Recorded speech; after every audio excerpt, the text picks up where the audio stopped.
so cool.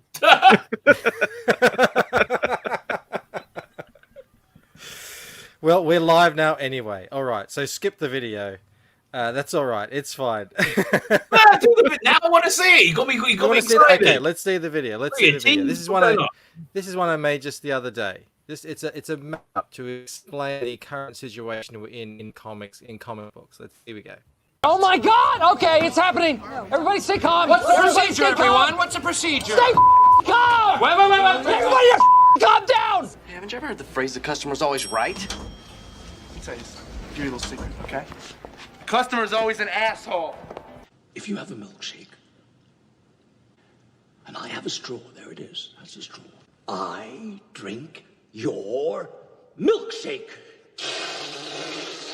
I drink it up. Don't bully me. Who are these guys anyway? Nazis. Shut up, bitch.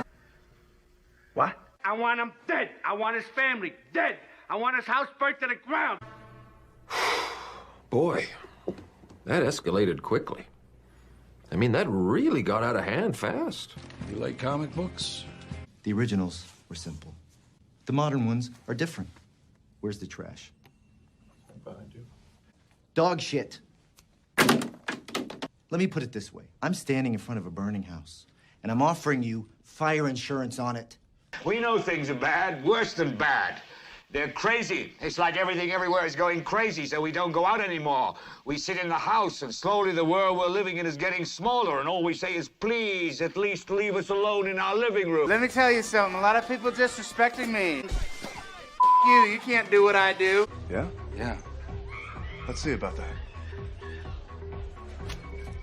I'm prepared to make a full report.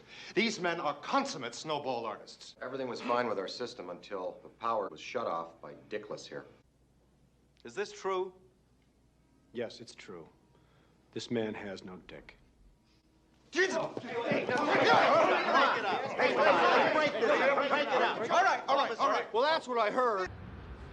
Now, if you know what you're worth, now go out and get what you're worth. But you gotta be willing to take the hits and not pointing fingers saying you ain't where you want to be because of him or her or anybody. Cowards do that, and that ain't you. You're better than that.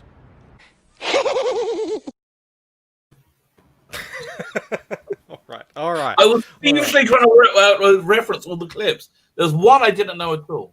Which one was that? The one with, I couldn't tell if it was Ryan Reynolds or the guy from the Blade Runner movie who doesn't open his mouth much. I quite like him, though. Drive. What's the name of the guy from Drive? Oh, yeah, that was... Yeah, and that was The Big Short.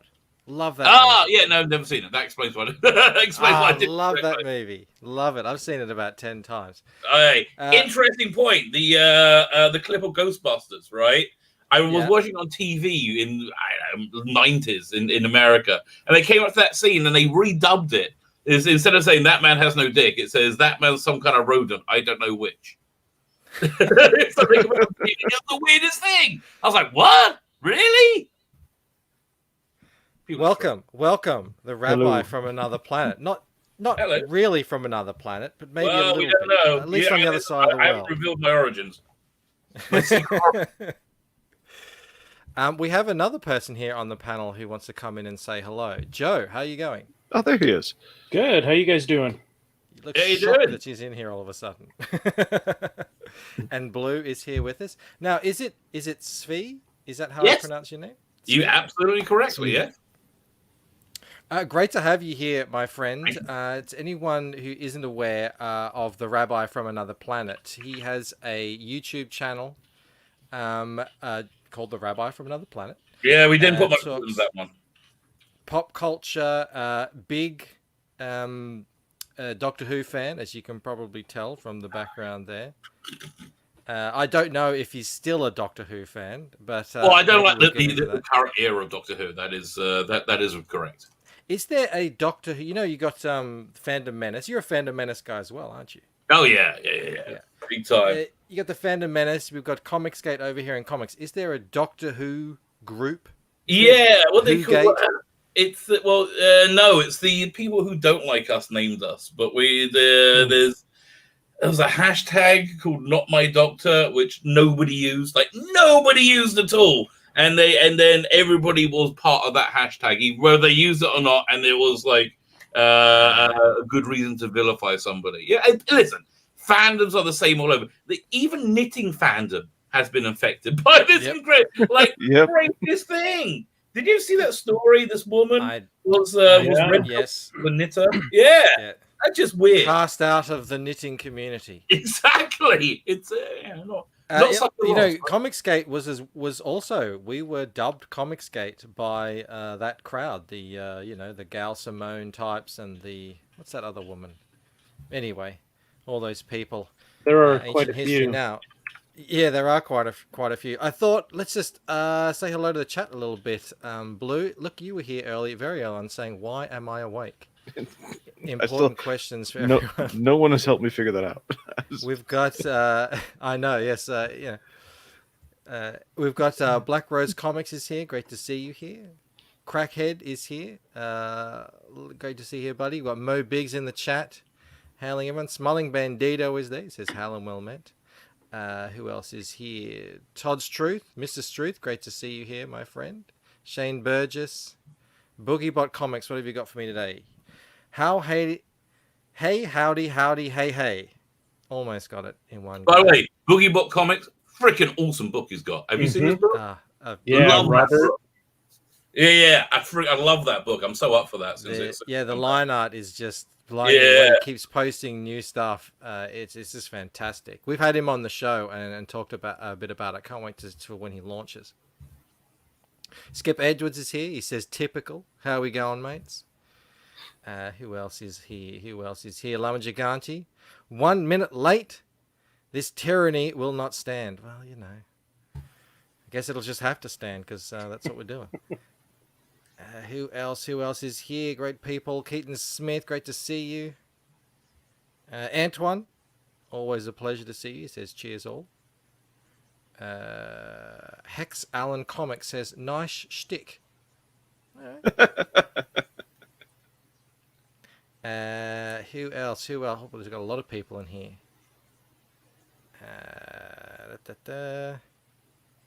What is that about? Razvan. I'm not even going to attempt that. Razvan, how you going? Great to see you here. El Gargoyle's here, and Crack Rock says, "Shalom." Crack Croc. Goodness gracious. Thank you all so much for coming and hanging out. We're here to meet Doesn't he the mean man Malash? here himself, Tzvi. Hello. Get to know him a little bit. We're going to talk comic books, I presume. I mean, we don't really have a plan on this show. We just guests come on and we just see how it goes, and we get to know each other. That's the sort of what we do over here. So in light of that, Tzvi, yes. You've got this thing called Biblical Comics. Right. So that was my first comic book I did was called Biblical. It was Bible stories for creationists. What was it? I have it written down here. It's been so long since it. Bible stories for atheists, creationists, irrationalists, and rogues. So it's kind of like I'm a rabbi, as my title says. And two things I know very well, very, very well, is the Bible and comic books, right? So when I came to do a comic book, I thought, well, why don't we do something like really, really biblically accurate, and but pitch it to people who aren't religious, because that's going to make it more religious, more sex, more violence. The stuff we all enjoy. So it came out kind of like a sort. I would say like a mediocrely drawn Game of Thrones is how I would do. I like the pitch.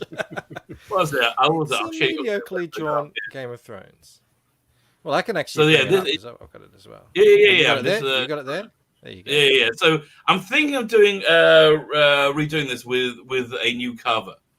One second, just I'll flick through a little bit. So the last bit was the best. The last bit was the best because that was the best because that was the last thing I drew. So that at this point I knew more what I was doing, and that was me. I put myself in all my comics, right? I'm playing Truth right there, and Truth turns out to be a bit of a dick.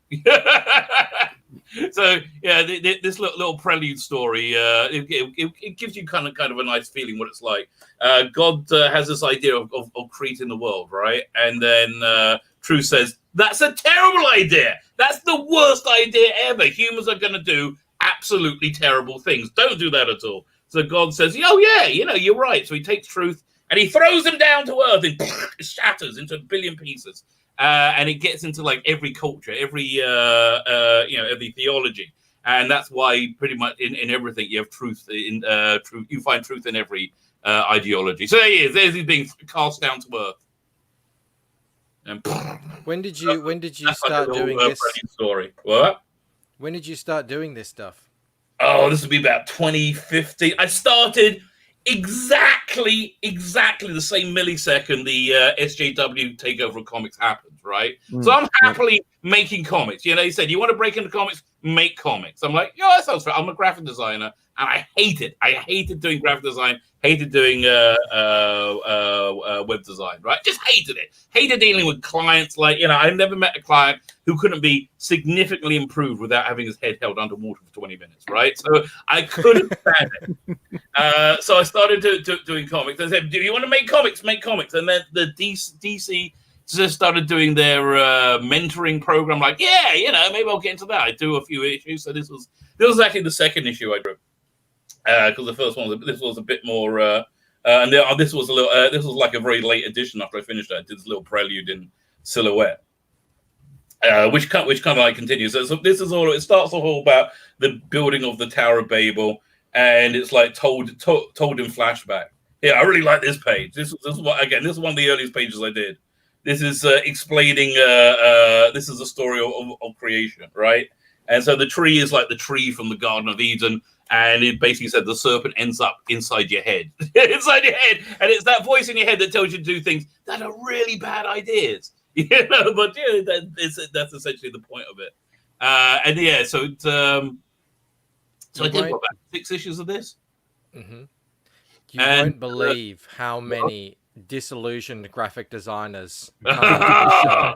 100%. You are the latest in a long line of them. It's really crazy. Graphic design would be great again if you didn't have to interact with clients.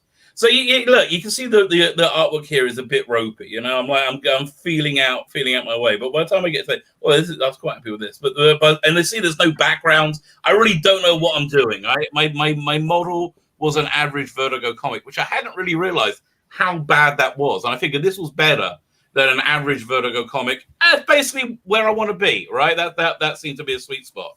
So, but my stuff is much better now. But the story is great. Tell you, it's a thick book. It's about a couple 100 pages book. And, so you said you started doing this in 2015. Were you just... Around there. That sounds about right. Did you print them or were they? Oh yeah. I did a successful campaign. Yeah, where is it? Over here. Did you do a Kickstarter? First rule of comic, kids: hold the comic the right way up. There you go. So I printed it. I did the. But yeah, it's a nice package. So I'm thinking of doing another campaign for that and this other book I did. Pretty much in a bit, which is a lot more fun. Yeah, 1 second, I'll share it with you. The other book I did is where is it? Which I didn't do the artwork on, which makes the artwork is a lot better. I found this guy in the Philippines. Wrong one. Hang on. Found this guy in the Philippines who was absolutely fantastic. By the way, budding writers, if you want to find talent, go to the Philippines. There's like tons of good artwork. Great artists there. So this is essentially Indonesia, the Philippines, Brazil as well. You're right. Right. So this is essentially a love letter to telefantasy of the 1960s. It's James Bond, Practic Travels, Doctor Who, Emma Pill, the Black Slab from 2001, and a monkey in a spacesuit in a supergroup together, defending 1960 from threats beyond reality. And there's lots of like genre taking the piss about stuff in this. So this one's a lot more fun. You've seen The Prisoner. We start off with the Prisoner titles, which I think are pure 60s for me. And I like how, again, it's just really embarrassing how I keep talking about how I like my stuff, but I like my stuff. So you have all these people singing their own theme tunes whenever they're walking around London. So, and he gets rammed into by James Bond, who's in the middle of a tryst with three young ladies, as Bond normally tends to be. and hilarity therefore. Although the whole book is really designed for this one sequence when the monkey, when the villain is about to appear in reality, the monkey throws a toilet roll at it because it's what you do. So the alien entity picks up the toilet roll and it looks through it just as James Bond is walking into the room. So you get the gun barrel. The entire book is written around that because who didn't do that when they were a kid, right? That's the I'm thinking of doing a campaign when I get 2,000 subs. I'll do a campaign of like both these books and like add some more pages in maybe. But it was it. And you get I'm a big believer in like put a full package in. You get all the preliminary sketches, you get like the full script, director's commentary, all that stuff. Tell us a bit about your channel, how that all got started up. EVS really. What was it EVS and Yotam Darkstar. He was on my channel a lot, commenting. I was watching Doctor Who, and that was awful. Everything went down terribly, in like 2017, 2018. 2018, where like genre just imploded. So watching Doctor Who, and I really wanted to love the new Doctor Who. I really, really wanted to love it. And it was awful. It was absolutely awful. Imagine the worst SJW comic. It was the America Chavez of TV. It was terrible, right? On every level. But if you talked about it, you were an ist, you were a phobe. You couldn't talk about it anyway. So from that, I found Gareth's channel, Nerdrotic. And I got really into that. From Nerdrotic, I learned about, your boy Zach, right? And I heard about the whole cold case with Mark Waid. Didn't know anything about Comicsgate, right? Didn't know anything about Comicsgate. I heard it was like a white supremacist movement. I'm like, I'm not really interested, I'm like, I was like, okay, fine, not really for me. And I kind of fallen out of American comics by that time. I've heard about Mark Waid. Then I got to EVS's channel. I'm like, well, this seems like the most incredible platform to sell comics with, right? If you start a channel and build it up, you can sell comics, which is something that I really would want to do. It's like I really like doing. So that's essentially why I started my channel. It's been plugging on about a year in. Just broke 1,500 subs, so getting there. Yeah, well, you've definitely got the energy for it. I mean, what time is it right now for you? It is 7:19 a.m. This is what he's like in the morning. I am a camera whore, okay? And says they're interested in what I want to say. I'm like, yeah, I'm there, baby. So yeah, it's not that hard. It's not that hard to be a camera whore. Yes. You've you also so you're doing your comics, and now you realized, hang on, I see what the game is here. You need a big YouTube following to. Not even a big YouTube channel, but I think this is just it. This seems to be the most workable template to break into the industry. To be able to like become self-sufficient making comics, right? It just seems like it's so much better than any other. They told me before, make comics and you'll get into. By the way, this chapter, this guy, you can't argue with the guy when he's right. This guy's right. Go ahead and sub. Like they said, make comics and you'll get and you'll be able to break it.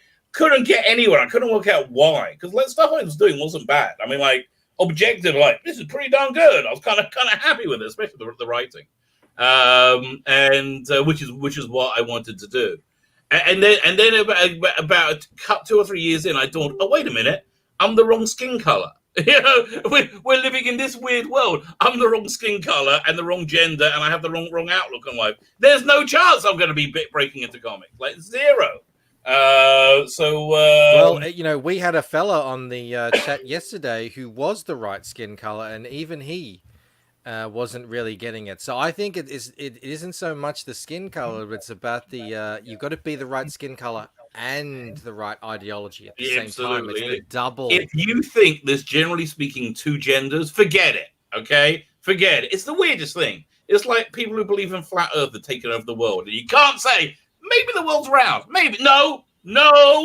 What are you? What type of monster are you? It's just. I mean, people are gonna die if you say that. Right? I mean, and listen, if you're somebody who's trying to say this on all my Anthony is so right. If you're somebody who believes that gender is fluid, I have nothing against you. I have nothing against you at all. I just happen to believe for the majority of human beings, for the entirety of our history, gender isn't so fluid. I think it's kind of a core part of our identities. I just think it's kind of. And that should be a normal way of looking at the world. Say, let's all. I'll give you whatever pronoun that you want. I'll try anyway. If you look like a bloke and you want to be called Miss, I may giggle. Okay, it might just happen. But what do you want? I grew up with an entire history of a society saying cross-dressing can sometimes be a bit amusing, right? So what do you want out of me? I'll try not to giggle, but I might. Yeah, if you're a trans man and you're menstruating, it doesn't look good, okay? It doesn't back up your case, okay? I might giggle at you. I'm sorry, but that's just who I am. I giggle at silly things.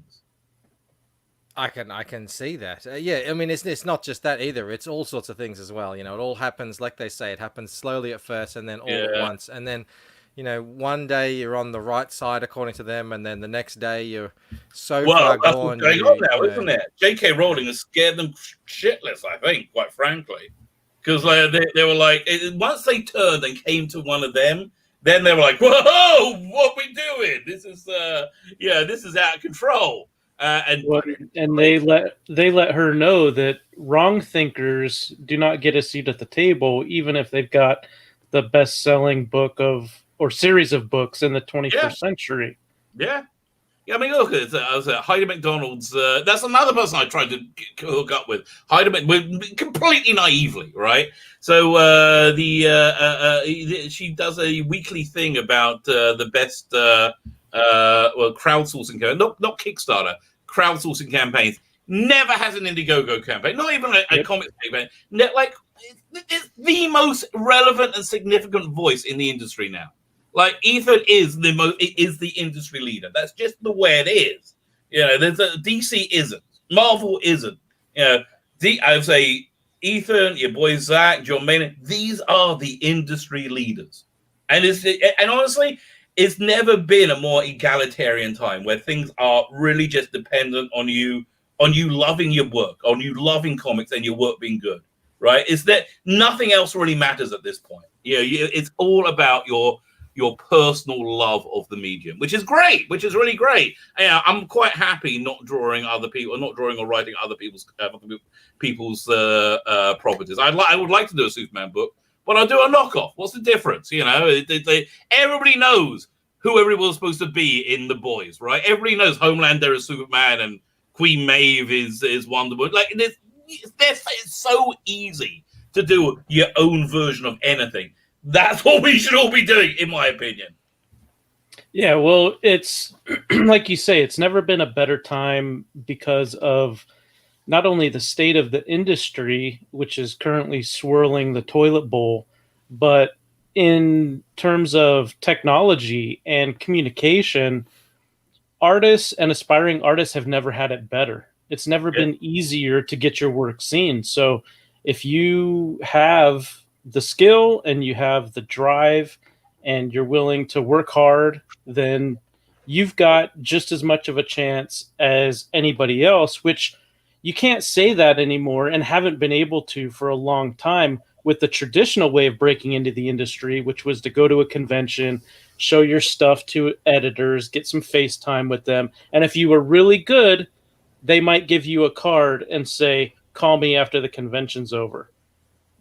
That hasn't existed for quite some time. And it's no coincidence that when you were talking about Heidi McDonald, she runs the comics beat. She's in that Women in Comics Whisper group. Yeah, Whisper, which they said doesn't exist. No such thing. Whisper never existed. Yeah, we all knew it existed. Mm-hmm. Really? No, you're not fooling anyone. That's the thing. The people I find on the other side of the debate to us are just they are the worst people in the history of the world. they think because you can't prove they're lying about every freaking thing. Like you got, hey, can you give me a citation that sales are down? No, it's the best year ever in comics. Best year ever. You're like, we know it's not. We know it's not. We can see. We look at comics, right? We know it's not. And like, and even now they're still saying, well, it's nothing to do with, the repellent content that caused comic book readers to run out of the store as if it's on flames. Nothing to do with that. It's all because of the pandemic. Please. Well, speaking of getting your stuff out there, nothing obscene, but I flipped to your website before, and I remember glancing at Crown of the Empire once, and you said you pointed at the Imperium. Are you going to crowdfund anything to get it printed? Oh yeah. Well, again, my plan was I was going to wait and do this book. I'll pull it up 1 second. So yeah, I'm about 50 pages into this right now. What's over here? There you go. This is like Imperium, right? Yeah. No, this is here. We can pull up. This is called Crown of the Empire.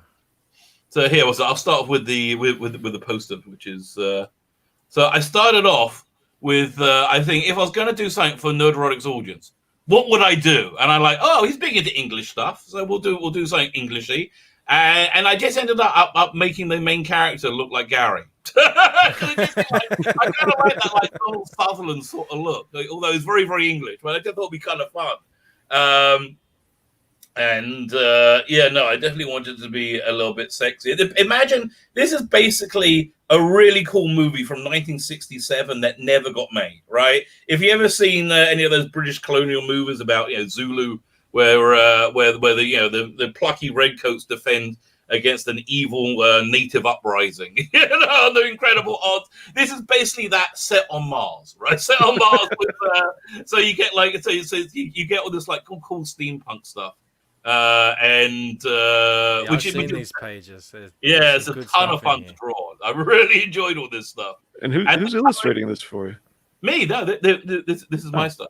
Okay. But the coloring is by a woman called Rita Giovanni from Roach. Freaking awesome. Love her work. She worked on another book with me. And I honestly, it's. I can really tell when you have a guy or a girl, a man or a woman doing the art or the coloring. So I really specifically wanted a woman to do the coloring on this because I don't know there's a slightly different energy about it. Well, about this artwork there, I mean that bottom panel. Oh, of course he moves it. Sorry, there you go. I'm trying to tease Mike. So the bottom panel there, you see that left hand? See, there's nothing wrong with that hand, Michael. Maybe bookmark this, Michael, for later. And what are you talking about? What he's saying, that did take me a while too. I had to take a picture of an action figure in that direction. I drew it the wrong way round. I gave him a right hand instead of a left one. I was like, that looks wrong. It took me a while to work out what was wrong with that. Still, Michael, take some notes here. This is good. Yeah, see that? I'm taking notes. And Steve's driving this. This is Steve's screen. He's driving it. Yes. How long is this thing going to be? You said you got 50 pages done, did you say? Yeah, I reckon it'll be about between 80 and 90 pages. It's it's not. I mean, it's not. It's mostly in black and white right now. It's on the line art. The basic story is you have this upper class a guy who comes to take over the colonies of Mars, and he gets very, very into alien hookers and weed, like really into it, and it doesn't really work out so well. So it causes this massive uprising. And his like enlisted master sergeant tries to look after him and essentially becomes the hero halfway through the book. But I have to say, it's again not good to pat yourself on the back, but I'm very happy with that vomit he has over here on the bottom panel. Drawing vomit is always fun. And here's the background that you got right now. Yeah, that's a great page. I like the landscape. You have a good colorist. Good choice. Yeah, she's really good. She's really good. Is that the one from the Philippines? Sorry? Is that the one from the Philippines? No, she's from the colorist is from Rome. By the way, if you ever do travel the world, Rome has the best food. Okay? Better than Paris. Rome is the best food I've ever had in my entire life. I nearly died eating in Rome. What? Okay, please tell us more. No, it's not. It's not Rome's fault. It's not Rome's fault. It was this crazy hot day, obscenely hot. All of the major things that we wanted to see, they were doing construction over, so we couldn't see anything. We were just all annoyed. We had a 2-year-old with us who just wouldn't. She couldn't cope, and we were trying to find somewhere nice to eat in Rome, and we tried for about 30 minutes. We just said, screw it, and we just went and got McDonald's, and I got sick. You want to go? There's a street which has all the kosher restaurants. Again, you're not going to get like meat and milk. You're not going to get a cheeseburger, but it's the best food I've ever had. Like they make pasta fresh every day. I'm not talking like they take it out of the box. They get flour and egg and they mix it together and it makes fat. And it's such a you wouldn't think it's that big a difference. My wife once was on a coming back from America. She had a layover in Rome. She went to this restaurant there. She's like, they got to make an entire lasagna and they double wrapped it in a layover. She was there for like 2 hours, right, in the layover. Went and got the lasagna, brought it back home. We had it for dinner in Israel that night. It was freaking awesome. It's recommended. Oh man. I can confirm though, in Florence when we weren't so rushed and could relax a little bit, we had the best pizza and pasta on two separate nights. Yeah, I believe. I love Florence. Florence is my favorite city in the world. I mean, well, one of them. My 2-year-old daughter had her very first ice cream there in a little gelato. Oh, gelato's so good. Next to a 2,000-year-old Roman gate and wall thing. It was pretty special. Yeah. Gelato is freaking incredible. Love it. It's not ice cream. I don't know what the hell they do to it. If you tell me they put crack and crystal meth in it, I'll be like, yeah, that makes sense. I'm telling you, it's the most I just had like the fruit flavors. But let's say you had a blueberry one, you have a bit, and it like explodes. It's the flavor just explodes in your mouth. Ooh, she cried. But it just explodes, and it's just incredible. It really is incredible. Yeah, for anyone who's never had gelato, it's a frozen dessert like ice cream, but it's a different texture. It's somewhere in between frozen yogurt and ice cream, but it's its own unique thing. It's very good. Is gelato not big in the States? It is, but I get the feeling, I'm just from the traveling I've done, I think you have to be in a big city to get it. Okay. Or at least to get it easily, you got to be in a big city. Every area has a couple of gelato shops. Traditional gelaterias that they they've been doing it for the last 500 years, and they will only do it this particular method, right? Mm-hmm. One of those really traditional places. Then it's awesome. Mm-hmm. Yeah. I think in New York there's a lot of gelato, but they're basically Europe light. Getting slightly off the gelato topic. Why? Antoine Dennison says this comic is refreshingly different to anything else we're seeing in the crowdfunding arena. Yeah, I let's honest say I went on to Tzvi's channel to talk about the Lucent, and then he said, "Oh, I'd like to show my book off a little bit," and I was like, "Yeah, awesome. Let me have a look at it." And when I saw this, I was just gobsmacked. I think this is so different. I really like what you've put together here. Thank you. Well, listen, I'm hoping that's going to work in my favor. I'm coming from comics from a slightly different angle than most other CGers, right? I'm much more of a writer that has taught himself how to draw, right? That's basically where I am. Where I think most CGers are artists who taught themselves how to write, right? I think most people are coming from up. If I can hire artists, I'm much happier, right? If I make enough money, I mean, my ultimate goal is I'd like to do like one of these books a year. I like to do like 3 books with other artists a year. If I can get 4 books going a year, I'm going to be really, really happy. That's basically my goal. Nice. That's a huge goal. I can write a script pretty quickly. I can. Although the thing is, it's not just writing a script. Like listen, you've all made comics. Everything that goes out with your name on it, every every millimeter, every panel, you pour over. Like I do all the lettering myself. That's actually one thing. If I could, my first thing I would hire for myself would be a letterer, a letterer, because I do all my own lettering. But then again, I keep thinking, when I'm lettering it, I do like another layer of editing, which really helps. It really does help. Did I see one of those file names? Was 128, 129? That's the file. Yeah, are those the first book, page 28 of the first book. Oh, okay. Not you have 129 pages. No. What? It's supposed to be 1-28. That's just to make it sound better. Fake it till you make it. A little bit of optimism in your page numbering. Right. No, I've done like multiple issue stuff. Like that biblical comic, I've done like 6 issues. I always do the first number is the issue number and then the page number. That's my personal system. So you're saying you're thinking of going live on this when you get up to a couple of thousand subscribers, you reckon? No, on Crown of the Empire. When I get onto more of these streams, I got to get more into the Comicsgate streaming world, and then I reckon that's what I think. By the time I'm up to 2,000 subscribers, I should be probably there. And if I started with my other books that already exist, which has a lower expectation, I got the print files are ready. I mean, listen, I'll probably end up putting a ton of work into it and changing stuff and like adding pages in, things like that. If I do, but it should be an easier thing, and that should give me a reasonable step up for when I do this book, Crown of the Empire. Hopefully. How often are you making videos? Oh, every day. I put out at least 1 or 2 videos a day. Wow.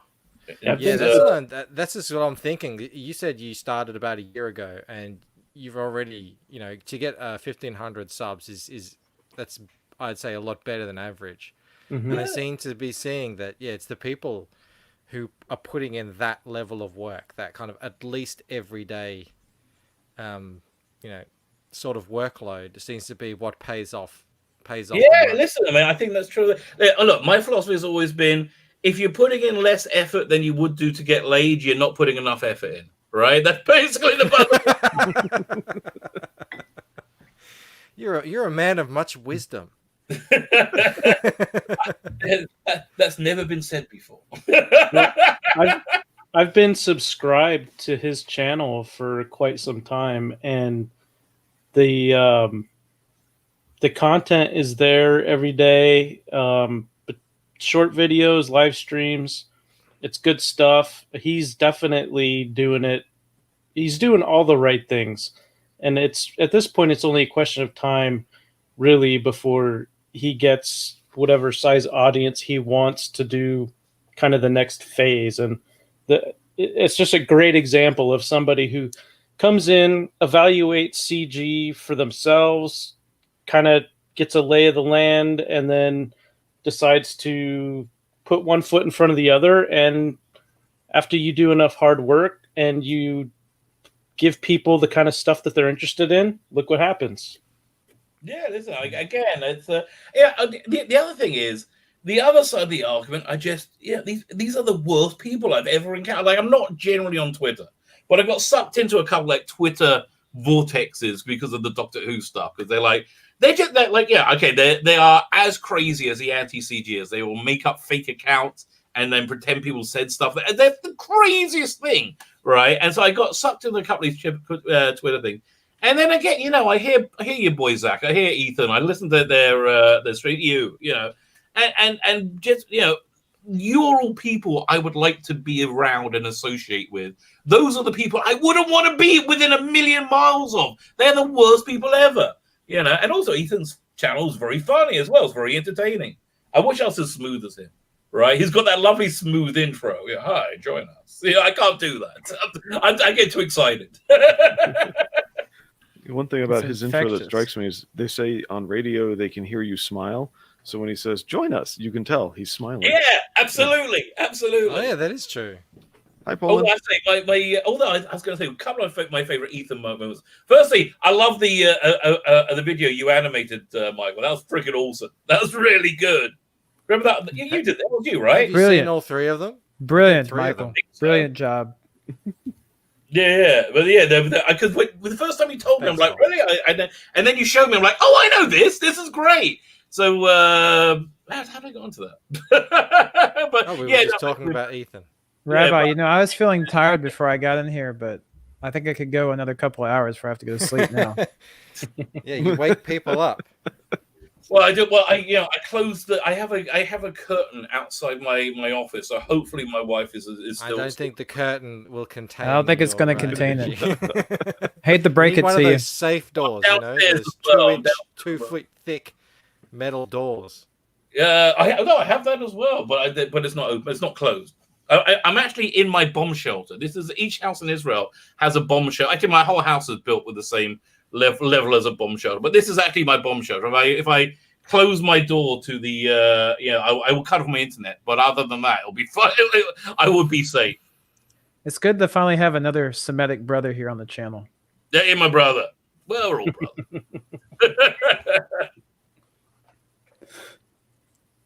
Poland's. I don't know if I want to dox you, Poland. I don't know if I can let out any. Yeah, listen. I got to ask you, what does lighting hips mean?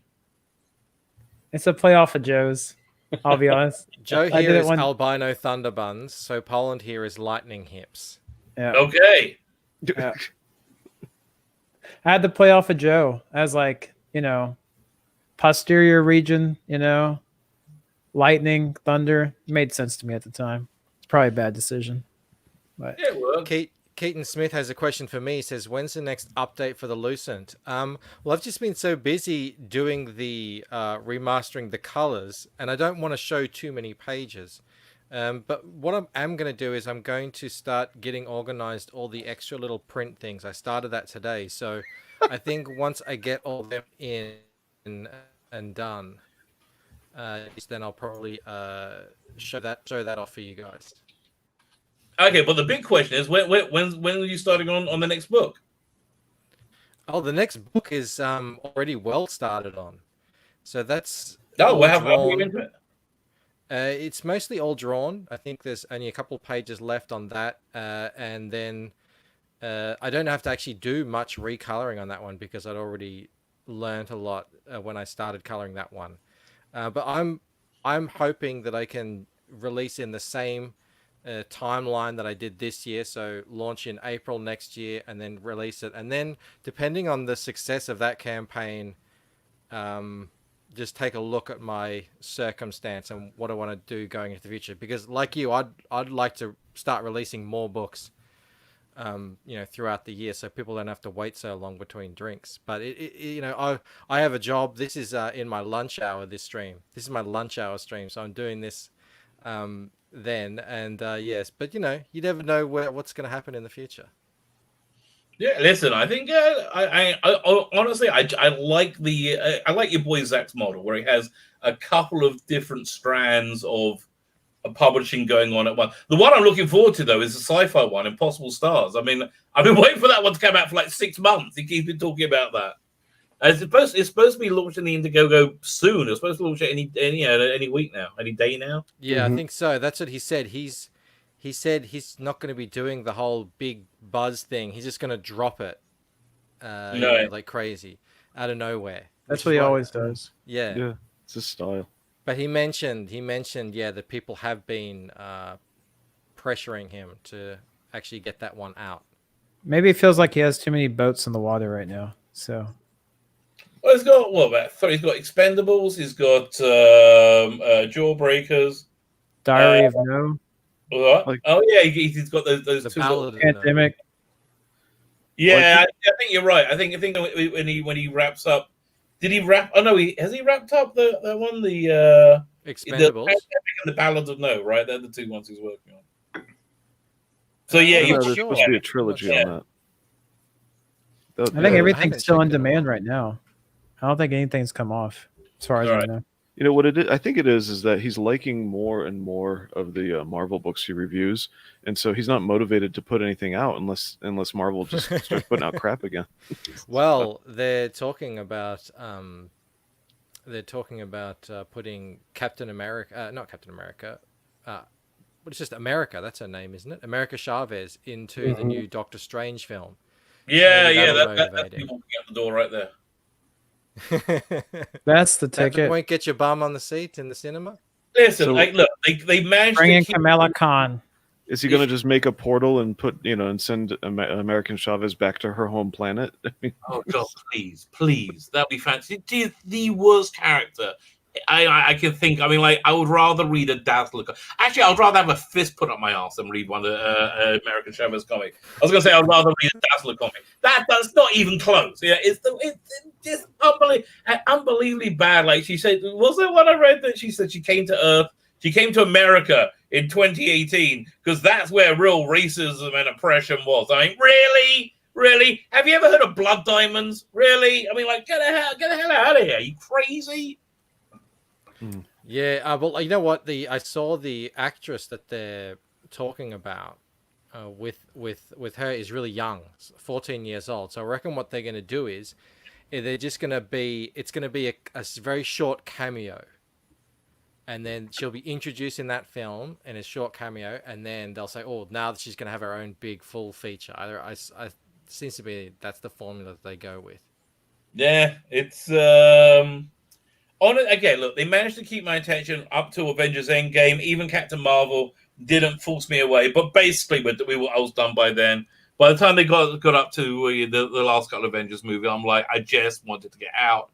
I saw the Spider-Man movie. I'm like, fair. Like I got them all on Blu-ray, right? Apart from Captain Marvel, because why would I buy that, right? So I got them all on Blu-ray, but I think I'm just out at this point. I might go see him in the cinema. I might go and see him on a streaming service, but I'm out. Listen, you got to try and get me back in, right? You got to try and get me back in to be like a buying fan of it, a paying customer once again, and it doesn't sound like they're that interested, although. Doomcock had a video the other day that Disney is actively trying to cleanse themselves of SJWs. Well, hopefully he's right. I've heard a lot of stuff over the months. Oh, there you go. But like, aren't they just so endemic now that you can't get rid of them? Yeah, I don't know how you would even do that. When they first get hired, before they move up to where they can hire others or influence the hiring of others, they're in hiding, is what it is. Yeah, I know, but they seem to be in control as well. I mean, look, The Last Jedi. How did The Last Jedi get made? I mean, like, the more you think about it, I'm still. I can imagine what's his name, who was it, Bob Iger, if he's not an entire moron, which he could be. Seeing like an early cut of Last Jedi going, we can't release this. Like, could you imagine if we lived in a world where we go, oh, this is the worst thing ever. This is going to destroy the franchise. We can't release this.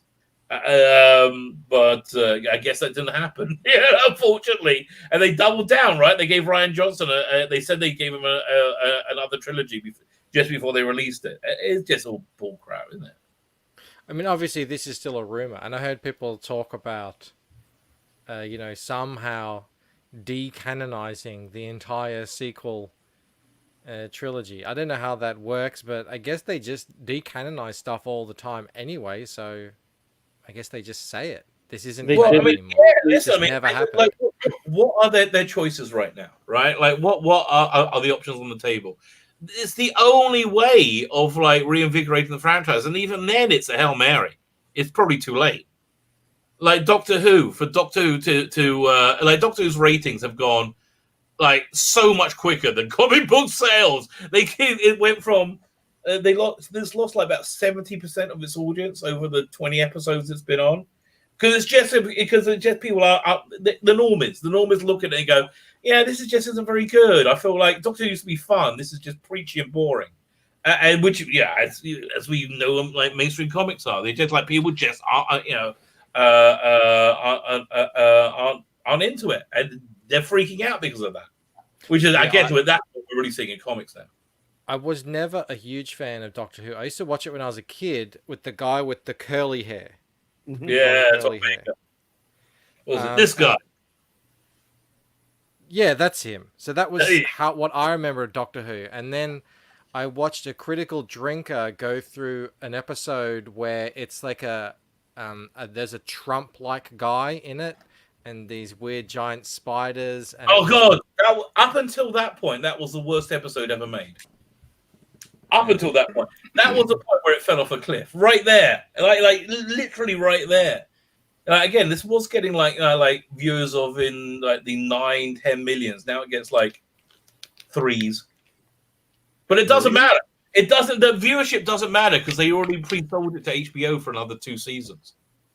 HBO Max, loving Justice League. Can't wait for that 4-hour miniseries. Yes, that's something we want. Again, it's not even that I like the Zack Snyder universe so much. I kind of like it better now when I watch it at home and I can fast forward the hour and a half that is too long. Just jump all the scenes that I don't like and just get to the the good stuff. But I wanted to see where it was going with that vision, right? I really wanted to see where that whole vision was going, where it was going to coalesce to. Here you go. So Mo Biggs has an idea how to clean out the SJWs in your company. So you send out a memo with a fairly innocuous, controversial statement, right? So you could say, the policy of this company now is that there are 2 genders, right? And then whoever goes running to HR crying, they're the ones that you get rid of. That's a brilliant idea. Mm-hmm. Although, in reality, they'd call that, was it retribution? Or, that kind of thing. But law's always getting in the way. You can even say, out of respect for transgenders, there are only 2 genders. That kind of thing, where you disguise it. And, yeah. But it does start a hit list for you. Yeah. That's right. Antoine says they just need to stay away from the whole Skywalker narrative, and stick with the Mandalorian.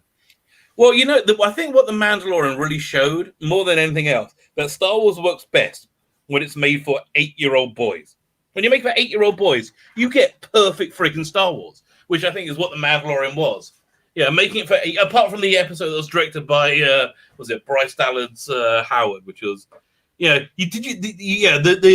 quality just took a nosedive for that 30 minutes. Which one was that one? Because I do remember a couple on the planet, and they have the Imperial Walker. That's the one where it suddenly turned from being this really cool, edgy Star Warsy thing, the current day Star Warsy thing, to being Caravan of Courage for one episode. It had a really different vibe. I do remember a couple of episodes going, they weren't quite as good as the others, but it did stick the landing in the end. Yeah, no, listen, especially I'd say this one scene when you had Nick Nolte's Ognall, when it was on his little whatever that horse. Yeah. It's riding it to try and get to the Baby Yoda in time, right? That was pure Western. That was pure classic Western. It was kind of was it the there was a remake, True Grit, starring yep. Yeah, when he's on that ride at the end to try and get the girl to a doctor before she dies from a snake bite, everything. He's riding the horse and he stabs the horse to make it keep going. It had that kind of urgency, that kind of pure Western filter, which again, it was made for 8-year-old boys. 8-year-old boys, it's the perfect way to pitch it. Which I think that's basically true of most of the things we like. You make it for smart 8-year-old boys, you're going to get great content. There you go. There you go. That's okay. That's my view. By the way, I wanted to thank Felix Hatz. Thank you so much for putting my channel up and my website. It's really, really nice of you. Oh, Felix is a legend in these parts. So yeah, if you could ever get Felix on board in your channel, I mean, just Felix, come on in. Listen, I think I've seen you in my chat a couple of times. Felix buy-in. If you see Felix in there, give him a wrench. Oh, wrench is do live streams.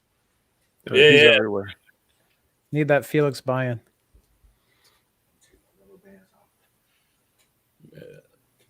Apparently, Vinland says Deborah Cho directed 2 good episodes. That is I true. don't know Absolutely, yeah. any of the directors, but there were a lot of good episodes in there.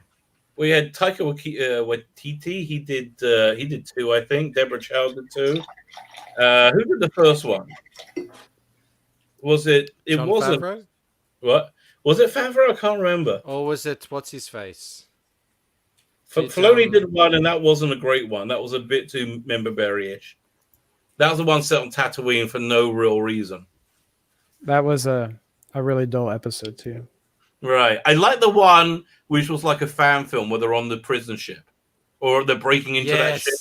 That was cool. Was good. The one with Bill Burr. Yeah, that was That's good. the I one. like Yeah, that. yeah. But again, that had a really good fan film. Yeah, Star Wars has good fan films. Does it still, or did they stop those? I don't know. The last one I saw was quite good. I don't know how old it was though. It might have been a couple of years old. I don't know what you never know. They change pretty quickly with these people. If they crack down on it, then it all ends. Star Trek fan films are fantastic. Did you ever see the Judge Dredd one? No. Judge Minty, that's freaking awesome. Oh, by that reminds me. If you like Judge Dredd, I do weekly competitions on my channel. The prize this week is this graphic novel, Judge Dredd: The Pit. I just put out a review of it yesterday. Really, if you're not into Judge Dredd, this is kind of an interesting jumping on point, which there are a lot of. But all you need to do with it is subscribe to my channel, and on any of my videos, leave the hashtag Judge DeMarco, which is in the video notes of all the videos. Just copy and paste. I'm doing the prize draw. We'll do the prize draws on Sunday, and then we pick a new prize. Are you a Star Trek fan? Oh yeah, I'm a fan. Listen, everything you would expect me to be a fan of, apart from anime. I'm not a big fan of anime. Everything you would expect me to be a fan of, I'm a fan of. Yeah, I agree. Yeah, Star Trek, 6 o'clock Thursdays. Growing up in England. Have you watched any of the newer stuff? The Discovery? God, yeah, I do review that. They're absolutely awful. Discovery, I like for the first few episodes, like the first 10 episodes, when I wasn't like red pilled yet. It was like until they went to like the Mirror. They had this like season break at Christmas, right? They went to like the Mirror universe, but you didn't find that out. Everything, those first 10 episodes, I really enjoyed. I liked the design of Discovery. It was like taken straight out of Star Trek Phase 2, the aborted reboot series they were going to do. And I liked the guy the casting of Harry Mudd. I thought that was good. I was just enjoying it, in general. And then after they came back, it was lost focus. But what happened was that Brian Fuller, the guy his notes ran out, right? His notes completely ran out, and so you could tell like they're just running on fumes after that. And then the second season is just, oh my god, the worst SJW trash ever. Oh my, it's like first episode has Lieutenant Mansplainer. I like that mask. I like that mask, or I dropped acid and I hadn't realized. Either way, it's good news. It's your friend. They're from your other planet. Yeah, like if you had said to me, drinking from the wrong bottle. If you had said to me 5 years ago, they're gonna release a new Picard series. It's gonna be showing Picard after everything, and you're not even gonna watch it, not even for any member berries or anything, because you're so done with Star Trek at that point. I would have said there's no way that can happen. How could that possibly happen? And that's me. I mean, I've got my Borg cube here. I've watched all of the Next Generation at least probably 2 or 3 times, all the movies and everything. And I haven't watched Picard because I just heard some of the stuff about it. Like, I can't watch what they've done to it. If you like Star Trek, right? If you like Star Trek Next Generation, and you like the intelligence, you like the moral ambiguity, you like them exploring interesting ideas. Yeah, one of the greatest episodes was Measure of the Man in season 2, right? It was written by a woman called Melinda Snodgrass. She said in a spec episode, freaking awesome episode, where it like deals with what is humanity, what is to be alive, what is to be real. Are we going to make a race of slave robots? And then they say, no, we're not. This is just morally reprehensible to us. And it was morally reprehensible to Starfleet up until Picard, when they just came and said, let's take a massive shit all over that wonderful episode that everybody really loved and just rip it up entirely. And that's what the entirety of that freaking show. No, not the entire. They put in tons of member bearers when the licensees saw this and said, "This is shit. We don't want this. Get this off.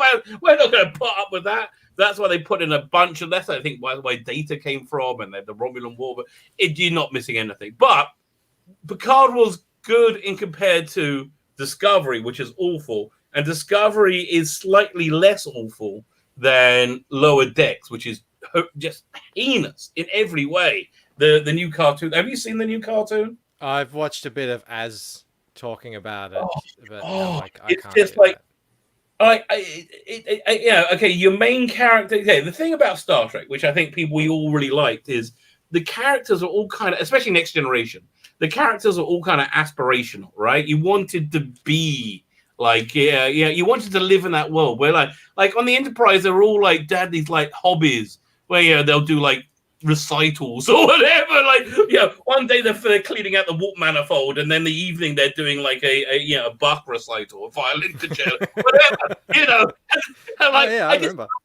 The Crusher had her amateur dramatics group, and they put Sarah de Bergerac had what's the name, Barclay in it, right? And Data like to paint. Yeah. So with Lower Decks, the premise of Lower Decks is it's the worst human being possible. It's like just this terrible person who is cruel and like nasty to everybody around them. And I realized this is a hero to the Twitterati, the Twitter generation. People who live on Twitter to look at other people's lives and be able to snark at them and have an insincere mic drop moment. Those people, they're gonna love this. Yeah, but I think that's why we like Star Trek, because all these, again, it was humanity being the best of humanity, which it's so far from what Star Trek should be. In my vision of what we may not be, but what we could be if we got our act together. Yeah. Unhinged Entertainment is talking about the Seth MacFarlane show that's just escaping my mind right now for some reason. I love the show. The Orville, yeah.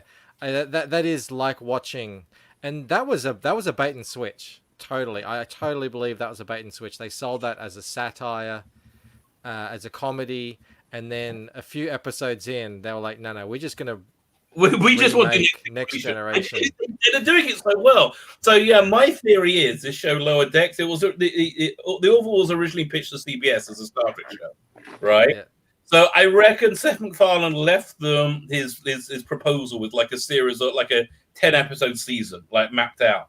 That's the plot lines. They're the log lines for each episode of Lower Decks, because you can tell the log line has a rough idea what Star Trek is, right? They're like, this sounds kind of Star Trek-y. They do second contact. That's kind of a fun idea. So I guarantee you that is Seth MacFarlane's document. I bet he's sitting at home saying, I've never had a show produced so accurately, so closely to my vision ever before than Star Trek Lower Decks, which is, again, I'm sure they ripped off from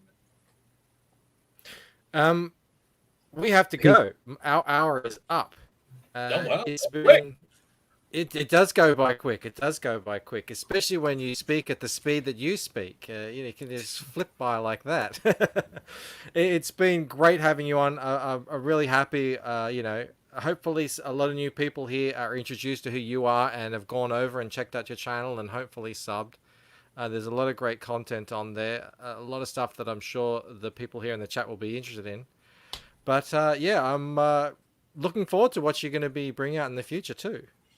Thank you. And listen, if anybody goes over on subs and they want me to cover anything, just let me know. Send me a tweet. Send me. I always put my contact information on my video notes. I'm happy, to talk. I'm happy to talk about anything. I think that's pretty clear from the last hour. You can wind me up. I'll talk about it, whatever you want. And your biblical comics, that's with an X on Twitter as well. Yes. If you do want to hit the good Rabbi up. Thanks to you so much for coming on, Gently. Joe, Poland, Blue. Always great to hang out with you guys. And listen, guys, please get in contact with me, and you're welcome to come on my channel anytime. I do streams on Tuesdays and Thursdays at about 6:30 UK time, whatever time that is for you. But please come and get in contact. Okay, sounds good. Excellent. To the sexiest chat in Comicsgate, Thank you all so much for coming and hanging out with us tonight. I hope you enjoyed the stream. I know I certainly did. And we'll see you tomorrow. All right, bye. What was Bye.